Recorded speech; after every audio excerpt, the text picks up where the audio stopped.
So, the original Dead Space was a sleeper hit, selling over 2 million copies and being given so much critical acclaim. Visceral Games were finally being put on the map, and the company itself was now in a better position than before. After Dead Space, they created Dante's Inferno, which had a bunch of interesting marketing surrounding it, but ultimately the game itself had mixed reviews by everyone. So they went back to the franchise that gave them the most success, Dead Space, to create a sequel. Dead Space 2 released on January 25th, 2011, to even more critical acclaim than the first. It even doubled sales. It was also the most expensive EA game made at the time, costing $60 million to develop. Anyway, Dead Space 2 was still loved by many fans and critics. Some were annoyed by certain things or certain changes, but it hasn't stopped Dead Space 2 from being considered one of the best survival horror games ever made. But why is that? I'm going to delve deep into Dead Space 2 and analyze the game. I'm not trying to see if the game holds up to modern day standards, because I never do that with any game, mainly because it isn't really fair to do so.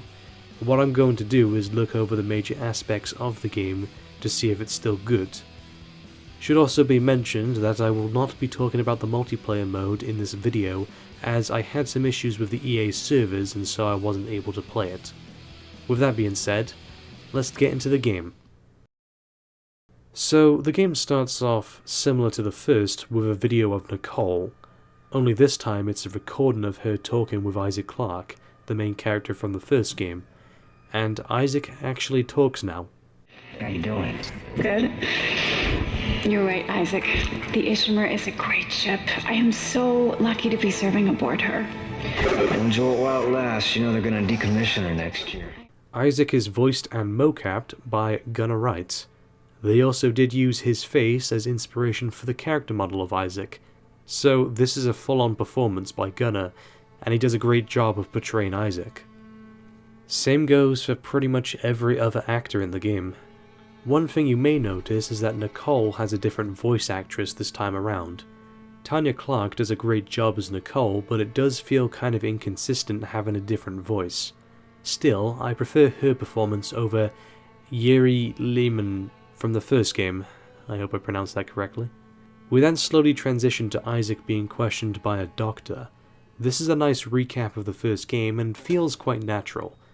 Dead Space 2 takes place 3 years after the first game, and Isaac was found after the events of the first game and brought to Titan Station, Titan being Saturn's biggest moon. He's been put in a mental institution of some sort, and is suffering from dementia, and constantly experiences visual and audio hallucinations. The marker. Did you have contact with this marker? It made you see things, didn't it? Things you didn't want to see. It spoke to me. What did it say, Isaac? What did it say to you, Isaac?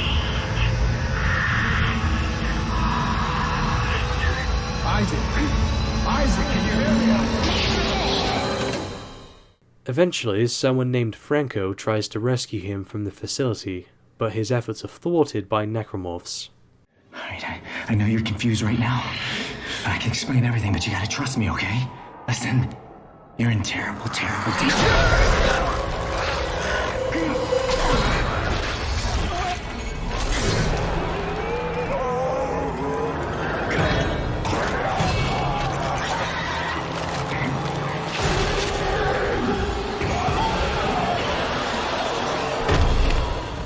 Franco was also the main character of Dead Space Ignition, which was a comic of some sort that was released before Dead Space 2. Now, if you've seen my original video on Dead Space, then you'll know that one of my criticisms of it is that it didn't spend much time building up the horror. Here though, I don't mind it because we're already exposed to this stuff.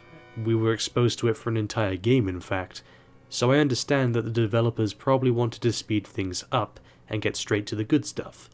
We then have a sequence where Isaac runs through the facility in a straitjacket before then just barely escaping through a door. He nearly gets shot at by some security dudes, but they get the short end of the stick. The director of Titan Station, Tideman, then orders any key subjects such as Isaac to be exterminated. Here's a fun fact for you. The faces you see on some of the terminals are actually the faces of some developers in the game. It's also here where Nolan Strauss is established. Symbols whisper to me. And what did the symbols whisper to you? Come on, Strauss, what? It was just short. It was just short, but I put so much stuff in my head, so much shit in my head. There's no more room for anything. We then meet up with the doctor from before, and Isaac tries to convince him to help. We can both get out of here. Just cut me out of this straitjacket. No one's getting out of here alive. Don't do it.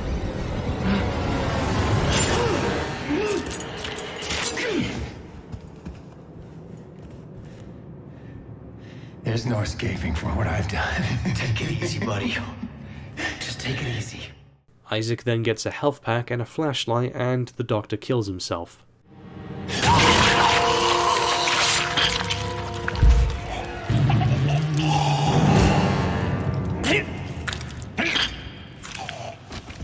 Bit brutal.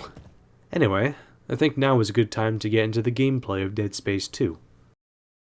So as you may or may not remember from the first video, probably not because it was over a year ago, the aspect of Dead Space's gameplay I loved the most was the fact that it had quite a bit of strategy in the way that you fight the necromorphs, and the fact that you had to strategically dismember them to win. Plus the weapons added great variety to the gameplay, and it means that no two playthroughs of Dead Space will ever be the same. Now, I'm not going to repeat myself here, so I'll do this section in a different way from before. I'll do it in a list format. So here's the main things I think that Dead Space 2 improved on. The tutorials. The tutorials in the first Dead Space were really annoying, especially on repeat playthroughs, and how much it battered you over the head with it. There were certain mechanics that it would explain like 3 times to you. Plus it told the player how to play the game instead of showing them how to play the game. Dead Space 2 has a much better tutorial because it actually lets the player experiment and get used to new elements of the gameplay as they're introduced. For example, when you get the Kinesis module, you have to use some spikes to punch through glass and then 2 necromorphs come down, and the only way to kill them is to impale them on the spikes. This does a good job at teaching the player how to use Kinesis as a weapon by giving them actual gameplay examples. Same goes for stasis. A necromorph jumps down, and you have to stasis it or you're dead. You also have to use it on a door. The game shows how it can be used on both enemies and objects in the world. Overall, the tutorials are just much better at teaching the player what to do and are much more fun to play. The controls. The original Dead Space doesn't have the most clunky controls in a survival horror game, but they aren't too great either, which is fine considering the game released in 2008, but it can ultimately make the game feel less fun on repeat playthroughs. Sometimes you'll die and it isn't actually your fault, it may just be the clunky controls and the fact that they aren't very responsive, not necessarily the result of actual difficulty or challenge. Dead Space 2 improves the controls so much. In fact, I think Dead Space 2 has the most fluid controls of any horror game I've ever played. Isaac in the first game felt way too heavy, which I understand that making your character have weight is important, but he felt too heavy and too slow. It ultimately wasn't that fun. Dead Space 2 seems to have the perfect amount of weight to Isaac. Isaac doesn't do like 360 no-scopes on necromorphs, but he does feel a bit more mobile and agile in combat, and the melee feels much more impactful and fun to use. Other than that, some basic improvements like being able to reload a gun without aiming it, or the zero gravity controls which allow full 360 movement in space, or the stomp being much more efficient, ultimately leads to Dead Space 2 feeling quite smooth, which is great because in the previous game you would sometimes be battling the controls as much as the necromorphs. Here, Dead Space 2 is like a hot knife through butter. Weapons. Bearing in mind that I will mostly be talking about the new weapons, as I've already explained the weapons from the first game. The weapons in the game pack much more punch, and feel much more powerful. Plus I do like the addition of the grenade launcher on the pulse rifle. The weapons from the first game haven't changed much apart from the alt-fire modes, which are actually more fun and much more effective to use. The new guns are great too. The javelin gun can impale enemies and electrocute them, which is good for taking out groups. There's also the rivet gun, which acts like a small nail gun, and then the alt-fire makes them go berserk and kill like everything. It can feel a little bit weak at the beginning, but after a few upgrades it can be pretty useful. The detonator can lay mines and explode at your command, which is a great defense option. The Seeker rifle can take out enemies from a distance and zoom in, good for taking out lurkers in particular. And finally, the hand cannon. Okay, this is actually a special unlock, but I want to talk about it. So, Dead Space 2 has a difficulty called Hardcore Mode, which only allows you to save 3 times, which means you have to strategically plan out your saves. Once you beat the game, you get the hand cannon / foam finger, which is a big foam glove that kills enemies in one shot and makes bang bang pew pew noises.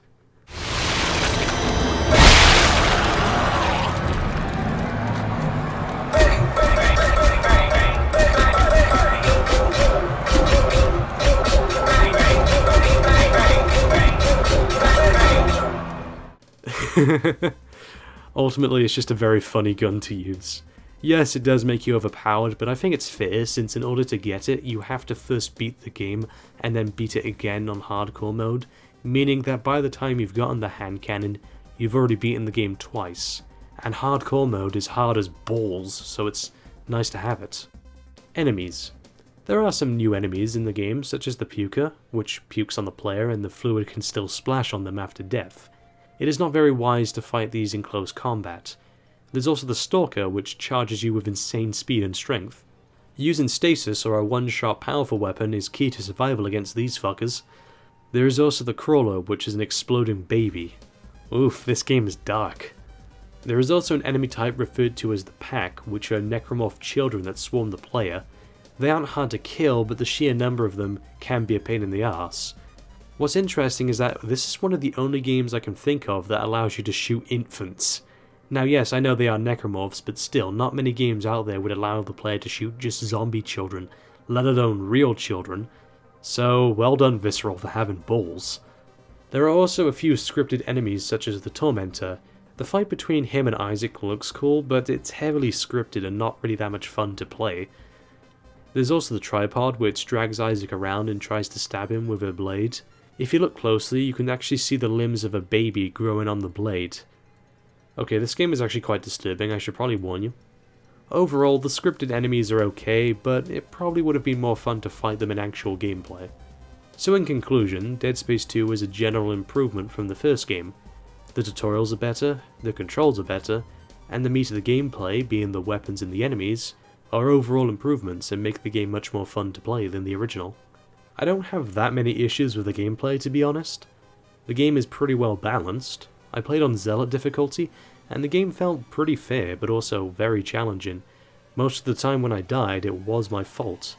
There were a few times where it just went stupid for a second, but most of the time when I died, I could see where I went wrong and correct my mistake. So yeah, I don't really have any issues with balancing. The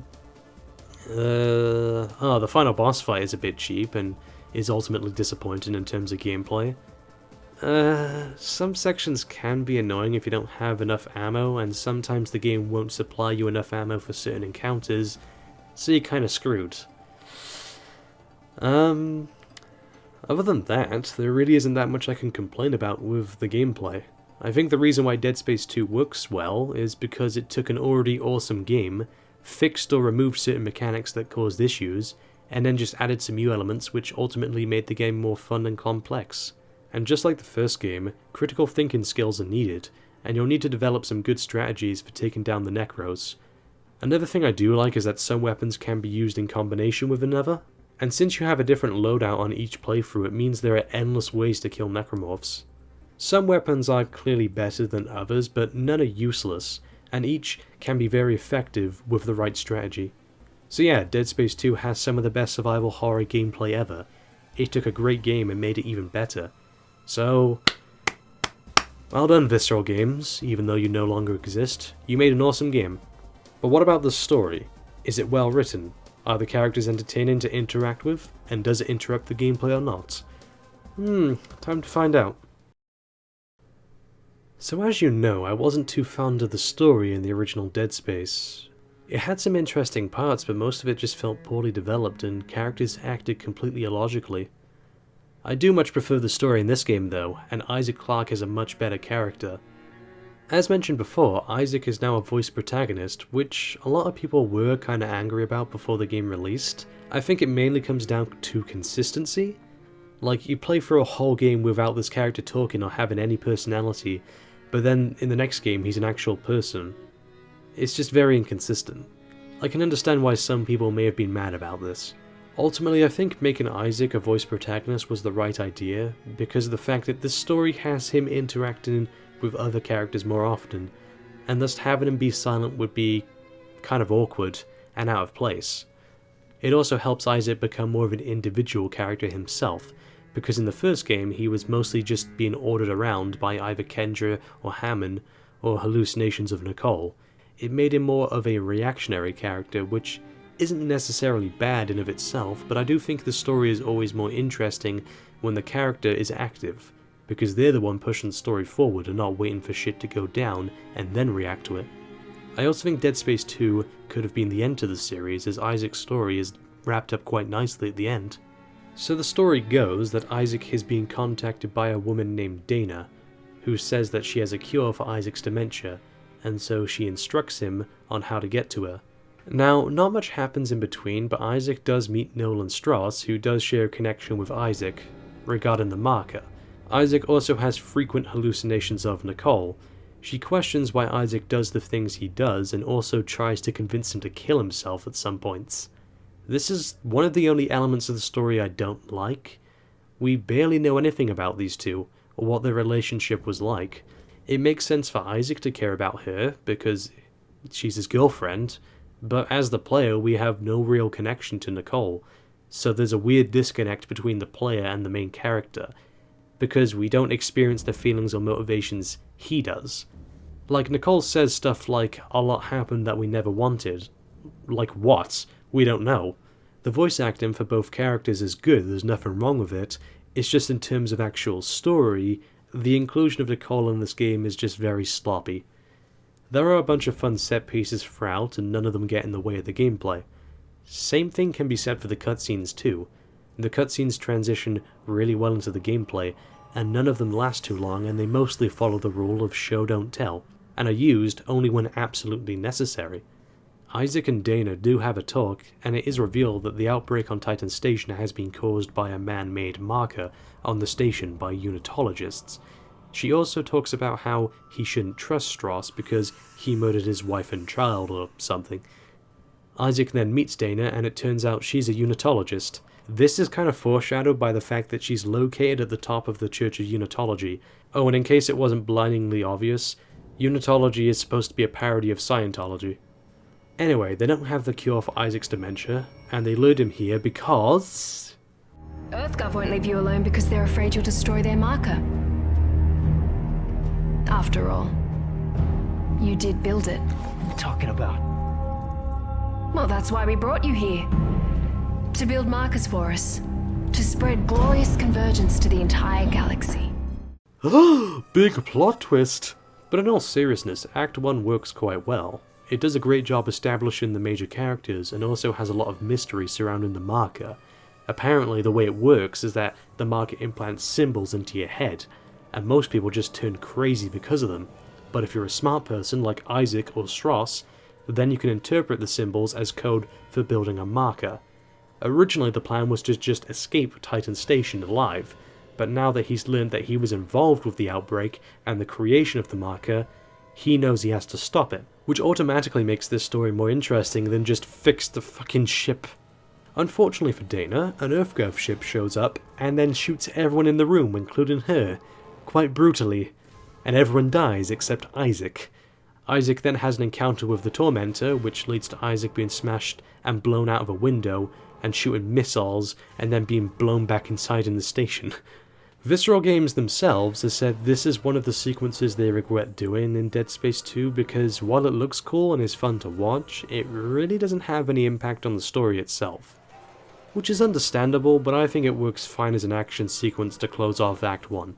Isaac then gets contacted by Strauss, and Isaac feels completely lost because all of his plans just went out the window both figuratively and literally. But then there is some hope, as Strauss knows where the marker is, and Isaac hopes that Strauss can help point him in the right direction. there is a section where you go for a school, and yeah, it can be a bit disturbing.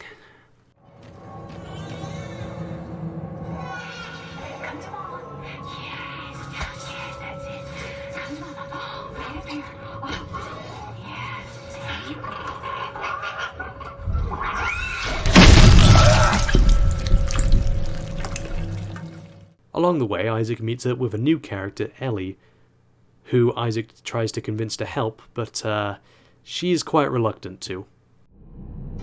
Hey, I can help you. Besides, we got a better chance if we stick together. Don't you agree? It's not a chance, Isaac. Other people are just a liability. She is convinced to help Isaac after finding Strauss and Isaac explaining the full situation. They do eventually meet up, but Tiedemann cuts off life support and power, which means Isaac has to go through the workstation of Howard Phillips and turn on life supports, and he also has to realign some antennas to give the power back to the station. This section is filler for the story, but at the same time it is a very enjoyable section of the game with lots of fun combat encounters. I don't mind filler in a movie or game as long as the filler is enjoyable, and it is here. Isaac then decides to head back to the station in the coolest way possible. Stability detected in the array alignment. Emergency ejector systems initializing.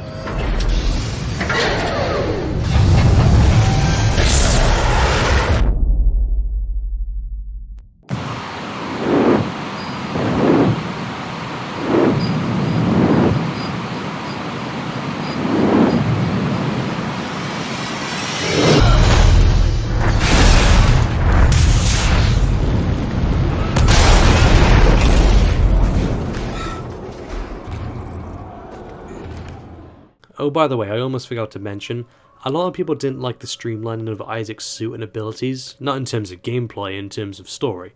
Now, to that I'd say, he's an engineer, and he's all about surviving. If he wore the same bulky armor from the first game, then it would not make much sense. Why wouldn't he want more streamlined armor? That's also another element of this game I do like, is the fact that they do reinforce the idea that Isaac is an engineer. He constantly manipulates machinery and operates machinery that would require engineering knowledge. You? Engineer. Nerd. Figures. Anyway, they do get back on track for the next couple chapters, but it isn't easy for them. They have to go through waste facilities and face all kinds of different problems with the way the station was designed. They eventually do get on a tram and Isaac notices the Ishimura, and then Tiedemann decides to blast a laser beam down to destroy the tracks. Isaac has a smart plan to use the gravity tethers from the Ishimura to get the tram back across the tracks. Now I must say this chapter is awesome as you revisit the Ishimura, and it's cool to see how much it's changed in 3 years, and the way plastic has almost covered up the whole ship in order to hide the blood and scars from necromorphs. It seems like the whole situation was covered up. Even Ellie says, It's a sad story, actually. I heard everybody on board died. Some sort of terrorist attack. What? Terrorist attack? What happened aboard that ship was no terrorist attack. What do you mean? That's where all this started, Ellie. Everything that's happening here happened on that ship. I saw it. I was on board when it happened. This is also the part where Nicole manifests the most, and the entire chapter is scarier than anything in Dead Space 1. In fact, I think Dead Space 2 is just a much scarier game than Dead Space 1, mainly because with Dead Space 1 they used the same tactics to try and scare you, and it got old after a while, whereas Dead Space 2 uses a variety of different tactics to scare you. Dead Space 2 has a bit more action in it, but when it wants to go scary, it goes full on scary. Isaac then uses one of the escape pods to get off and blacks out, and then wakes up to a transmission of Strauss stabbing Ellie's eye out with a screwdriver, which is a part of the steps he keeps mentioning. Isaac, the steps. He wants me to follow the steps. Step 1, crawl into the dark machine. Strauss, calm down. He can't hurt you. He wants me to go into the dark machine, Isaac. I can't go. She's in there. She's waiting for me. This also foreshadows the end of the game. Ellie fights Strauss off, but Strauss then comes for Isaac and tries to kill him. Isaac then kills Strauss. But the sad thing is that you can pick up an audio log after Strauss is dead that shows he cared about his family and that he was just a normal person before the marker corrupted his mind. Alexis, If you get this, I love you. I would never do anything to hurt you or our son. After the session, I keep seeing you. Oh, you're so mad. So angry. It's your spirit. I want you to stop.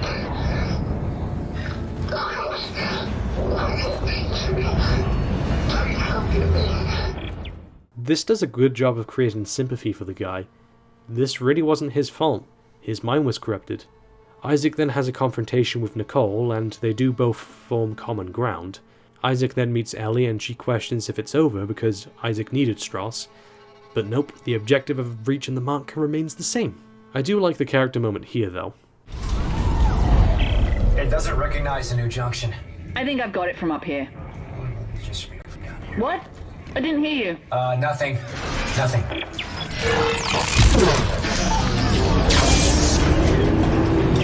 I did it! I got it started. There's a lift on the other side. I'll turn around, you can get on. They do power up a drill, and you have to fight some necromorphs before crashing through a wall. Ellie then finds a space shuttle, and Isaac activates it, and makes Ellie leave. And this is probably the best cutscene in the game. Or at least the most emotional. Isaac, what are you doing? Closing hatch. Oh. Hey, Isaac, what are you doing? Gunship command override confirmed. Isaac, what are you doing? Open the door right now! Emergency launch cycle initiated. No! Airlock set. No! No, don't you dare! Don't you dare launch the ship! Isaac! It's your best chance, Ellie. You got life support, comms. Hey, you gotta be rescued. You bastard. I need you to be rescued. I couldn't save Nicole, but I can save you, Ellie. So, bye.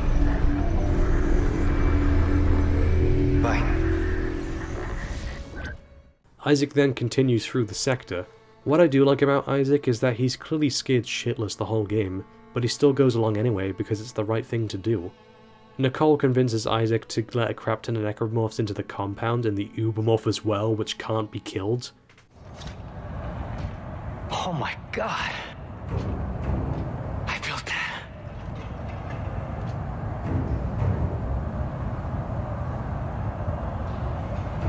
What? What are they doing? They're all coming to the marker. Convergence is at hand. What the hell is it doing? What it was made to do. Isaac, you have to make us whole. Nicole then makes Isaac crawl into the machine that Strauss was referring to, and then we get possibly the most iconic scene in the game. Step 1. Crawl inside. Step 2. The screws so tight. I'll remount. Cross my heart and hope to die. Stick a needle in your eye. Oh boy, this scene is still one of the most intense scenes in all of gaming. You have to poke the needle inside Isaac's eye. The constant beating heart rate, the twitching of his eyes, and the fact that his eyes dilate makes this really intense. However, it also has the best death scene in the whole series.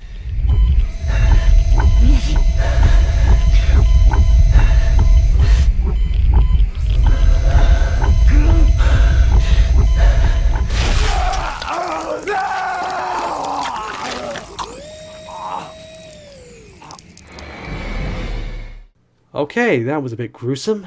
I think we need a bit of a cool down after that. Cute cat should do it.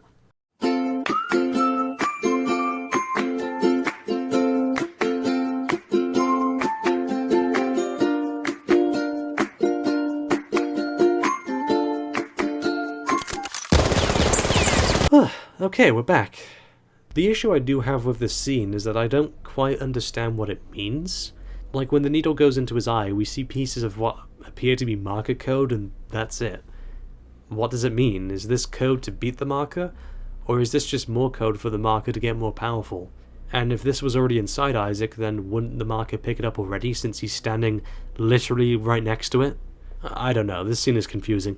The Ubermorph invades you and you have to escape. What I do like is that unlike the first game, the Ubermorph doesn't appear until the end, and so it's much more threatening. And he also never gives up chasing you. It's relentless and tense as hell. After being shot by a javelin gun by Tideman, he then shoots Tideman and blows off his head. Thank you, Isaac. Now, time to die. What?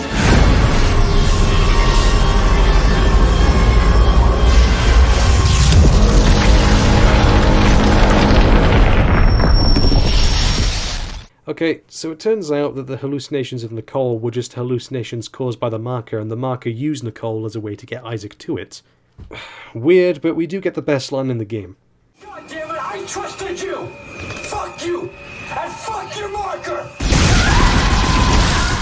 Isaac then beats Nicole in his mind and destroys the marker, but instead of running to an exit and escaping like any other sci-fi horror movie, he sits down and closes his eyes and the credits start to play. This is great, as Isaac has been on a relentless journey for 2 whole games now, and since he's defeated the marker and stopped the necromorph infestation, the fight is over. He's won. Whether he lives or dies, he doesn't care, because he's completed his goals. He's free.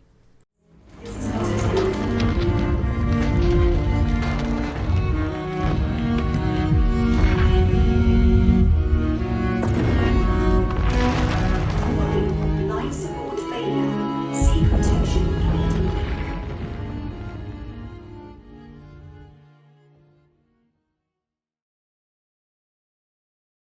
Okay, so that's not actually how the game ends. You complete bastard! Was this your great plan? Dump me off and die? Full of bad ideas, remember? Yeah, well, here's another one. I'm crashing through the roof to get you. Now move your ass. Wait, no, Ellie, it's too late. Stay clear of the station. Yeah, well, you don't really have a say this time. Heads up.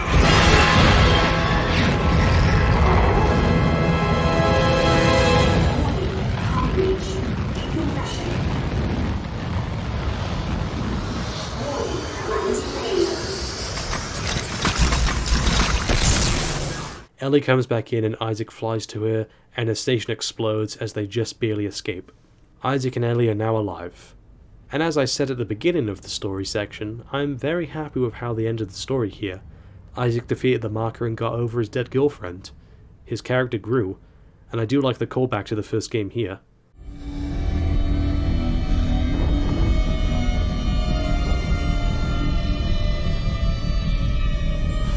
What?